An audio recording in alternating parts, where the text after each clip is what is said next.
au nom des dirigeants et de tous les partisans et les militants de la fusion, nous présenter un gros remerciement. Nous profité là pour nous dire deux bagages. Premièrement, pour nous présenter sympathie nous, by parents moun qui mouri dans cyclone Laura, dans tempête Laura, et nous connaissons qu'il fait des dégâts, il fait des morts à travers tout le pays, dans plusieurs départements dans le pays, et nous avons dit parents moun sa yo qui victimes, nous avons dit condoléances. Nous avons porté sympathie nous tous, by l'autre monde, surtout les paysans qui perdent du jardin.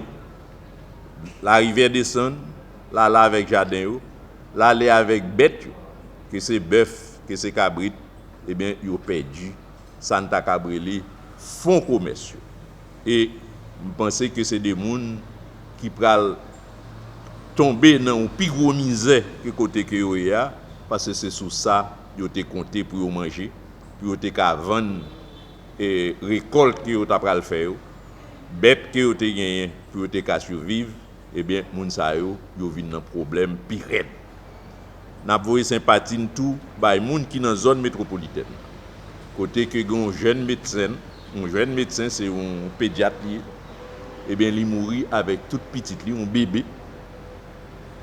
Gen yon paquet l'autre moun qui mouri tout dans zone Cité Soleil, dans l'autre zone dans la plaine et en dans pays a. Eh bien, gen moun yo tout qui perdu, ça a été gagné de l'eau entre la caillou. Et ça a été gagné comme bien, eh bien, ils ont perdu. Tout le monde ça yo, nous voyons sympathie ba yo. Et n'a demandé pour voir ça, même si effectivement il décrié, mais il y a l'argent l'État là-dedans, l'argent taxe peuple là, l'argent peuple là qu'il prend à travers taxe qui a gaspillé fait gagote, l'argent ça faut prendre là-dedans pour supporter moun ça victime, pour essayer de soulager malheur. N'a fait un cri, n'a poussé un cri contre ça nous voyons passer Jacques Mel, des policiers qui sont responsables parce que la police sont une institution qui est là pour protéger et servir, qui pour faire et assurer sécurité dans notre pays. Pour nous 4 policiers à battre un petit monde l'école avec uniforme sous lui. Bagay ça, il touche tout le monde dans notre pays. Tout le monde qui a gardé bagay ça, faut le frapper. Il frapper par deux bagages. Un, nous dit mais une institution qui là pour protéger et servir moun et mais ça l'a fait à un petit monde qui l'école. Petit monde n'a pas représenté aucun danger ni pour la police en tant qu'institution, ni pour les policiers et encore moins pour l'État haïtien pour arriver à traiter dans l'État ça. 2. La police a une image d'incapacité de jouer rôle de sécurité en notre pays. Si on ti moun dans là ça ou pas qu'à maîtriser li, donc nous poser question, est-ce que la police a une capacité effectivement pour assurer la sécurité de la population haïtienne. Alors n'a dit c'est bien regrettant et n'a demandé chef de la police, le directeur de la police, pour lui prendre des dispositions pour sanctionner en quelque sorte ces policiers-là qui posent des actes. Merci beaucoup. Le président Jovenel Moïse a pris de mauvaises habitudes qui font courir des risques énormes à notre pays. Notamment, il abreuve en permanence le peuple haïtien de fausses promesses. Il prend de dangereuses libertés avec la Constitution et avec les lois de la République. Un président démocrate et responsable n'a pas le droit de faire ces choses-là. Les fausses promesses et les mensonges d'État ne peuvent que nuire à la crédibilité de la fonction présidentielle. Électricité 24/24, de l'argent dans nos poches, de la nourriture dans nos assiettes, la sécurité, la lutte contre la corruption, un téléphérique entre la ville du Cap et la citadelle, une mairie moderne pour cette ville. Autant de mensonges qui font que le président n'a pas osé se rendre au Cap haïtien pour marquer le 350e anniversaire de la fondation de la ville, les Capoises et les Capois l'auraient certainement conspué, chahuté et chassé de leur fière cité. La liste des promesses non tenues est longue, mais nous voulons aujourd'hui insister davantage sur les multiples violations de la Constitution dont s'est rendu coupable le président.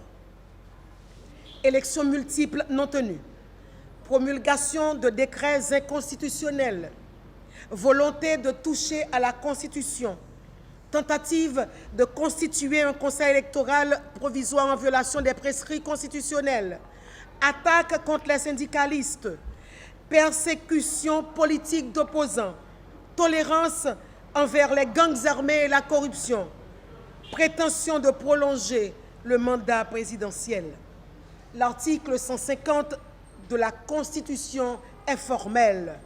Le président n'a d'autre pouvoir que ceux que lui attribue la Constitution. L'article 136 lui impose le devoir de veiller au respect et à l'exécution de la Constitution et à la stabilité des institutions. Depuis son accession à la tête de l'État, il s'est évertué à violer systématiquement la charte fondamentale, base du fonctionnement démocratique de l'État. 1. Non-organisation de 7 élections. Pendant toute la durée de son mandat, le président avait l'obligation constitutionnelle et légale d'organiser 7 scrutins. Élection d'un premier tiers du Sénat en 2017. Élection de second tiers du Sénat en 2019. Élection des députés en 2019. Élection des cartels de mairie en 2020. Élection des cartels des conseils d'administration des sections communales en 2020. Élection des membres des assemblées de sections communales et des délégués de ville. Élection en 2020. Élection du président de la République fin 2020. Monsieur le Président, vous n'avez pas le droit de priver le peuple haïtien en cette occasion de son droit de choisir ses dirigeants. Toute tentative d'organiser des élections en dehors du temps électoral et du temps constitutionnel est vouée à l'échec et ne sera pas acceptée par les démocrates haïtiens. 2. Promulgation des décrets inconstitutionnels. Dans le système démocratique voulu et adopté par le peuple haïtien, le principe de la séparation des pouvoirs est consacré. Le droit de légiférer est exclusivement de la compétence du Parlement. Le président de la République n'a en aucune circonstance le droit d'édicter des lois ni des décrets. C'est une disgrâce et une imposture de sa part de s'être réjoui publiquement de l'absence du Parlement, situation qu'il a provoquée à dessein pour avoir des pleins pouvoirs et agir selon son bon vouloir. Non, Monsieur le Président, vous n'avez pas le droit de vous transformer en législateur, ni de gouverner par décret, car nulle part, absolument nulle part, la Constitution ne vous confère une telle prérogative. 3. Formation du Conseil électoral provisoire. Un Conseil électoral permanent aurait dû être constitué depuis belle lurette, selon le vœu de la Constitution. À la suite de la récente démission de tous les membres du CEP, le président s'est engouffré dans la brèche avec une tentative maladroite de constituer unilatéralement un énième CEP provisoire, en violation flagrante de la Constitution. Ce choix désespéré ne peut que décrédibiliser tout scrutin organisé avec un CEP à la solde du pouvoir. D'autres, avant ce président, ont tenté de le faire et ont dû faire marche arrière et chercher consensus avec l'opposition pour mettre en place un CEP acceptable et crédible. Monsieur le Président, vous n'avez pas le droit de créer un CEP en dehors des prescrits constitutionnels. 4. modification de la Constitution. Le président de la République a été élu sous l'empire de la Constitution de 1987 et a juré sur cette Constitution de l'observer fidèlement. Les constituants avaient pris des précautions pour empêcher un quelconque apprenti dictateur d'y toucher. Les articles 282 et suivants fixent clairement et sans équivoque les procédures à suivre pour changer un article quelconque de la Constitution. Ce président a volontairement laissé passer le dernier trimestre de la dernière législature sans faire voter les amendements et préparés par les députés, et il s'est arrangé pour qu'il n'y ait pas de nouvelle législature en janvier 2020, sabotant ainsi toute possibilité de procéder aux changements souhaités dans le respect de la procédure établie.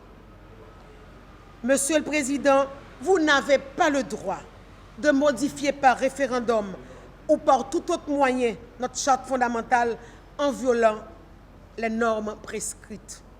Toute manœuvre en ce sens constitue un crime contre la Constitution et est passible de la Haute Cour de justice. 5. Attaque contre les syndicats du secteur de l'éducation. La liberté syndicale est un droit acquis auquel les travailleurs n'entendent pas renoncer. S'attaquer aux dirigeants syndicaux ne va pas décourager les syndicats d'enseignants. La manœuvre grossière consistant à les révoquer ou à les muter loin de la capitale ne les fera pas taire et ne dispensera pas l'administration de prendre en compte leurs justes revendications. Non, Monsieur le Président, vous n'avez pas le droit de laisser vos ministres bafouer les droits constitutionnels et les libertés individuelles des syndicalistes enseignants. Les décisions punitives prises contre les principaux responsables de ces syndicats ne feront que raviver leur ardeur militante et augmenter le soutien de la population en faveur de leur lutte. 6. Refus de combattre la corruption.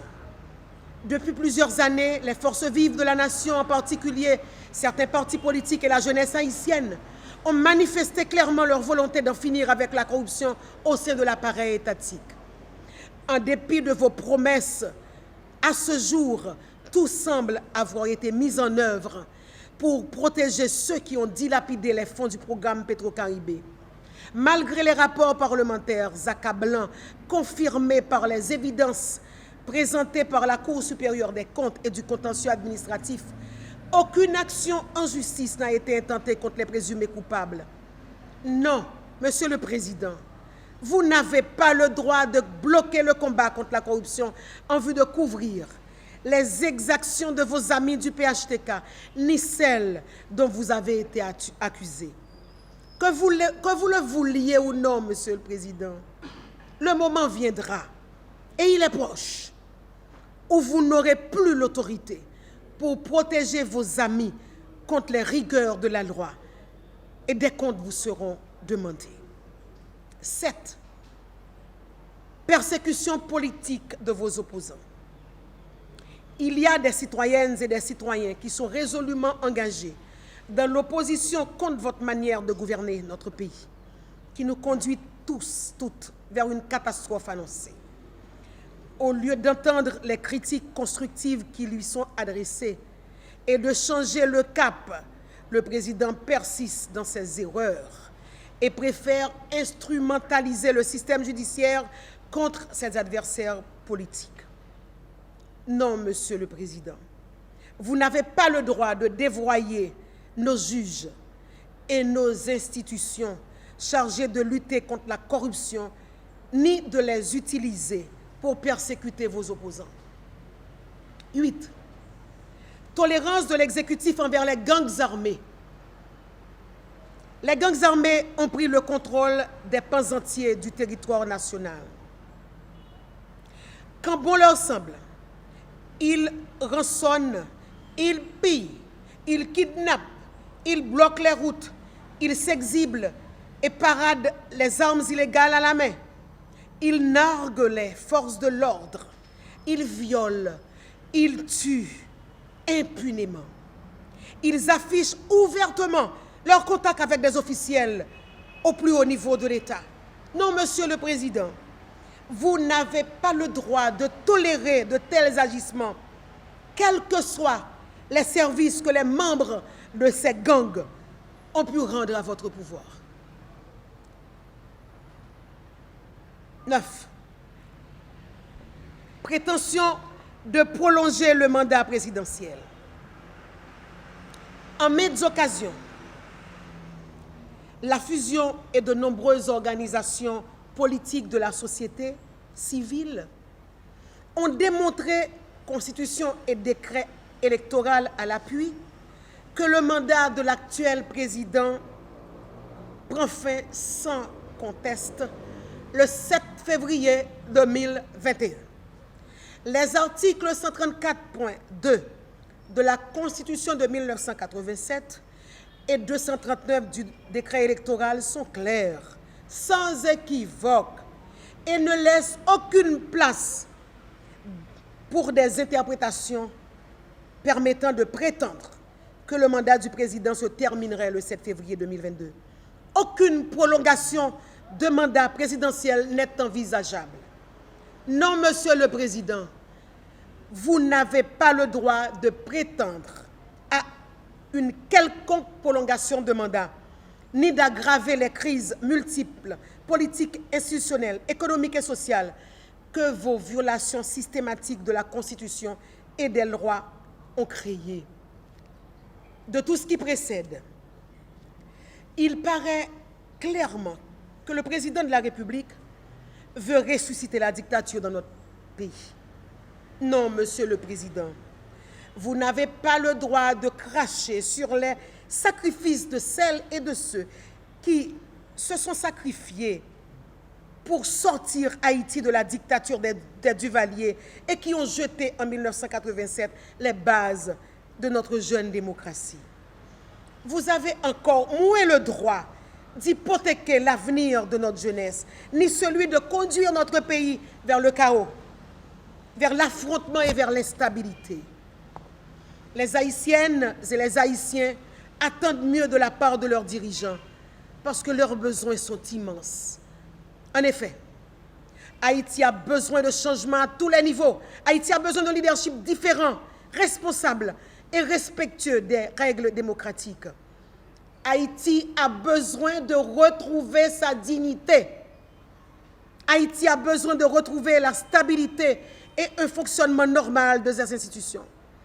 Haïti a besoin du rétablissement de l'autorité de l'État.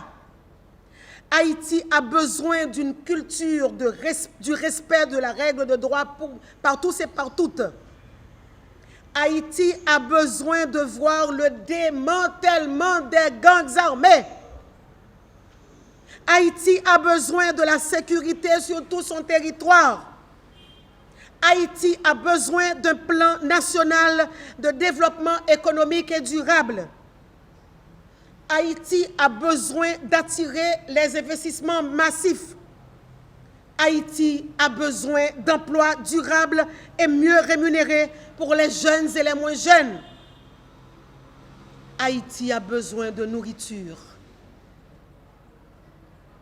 de nourrir ses citoyennes et ses citoyens.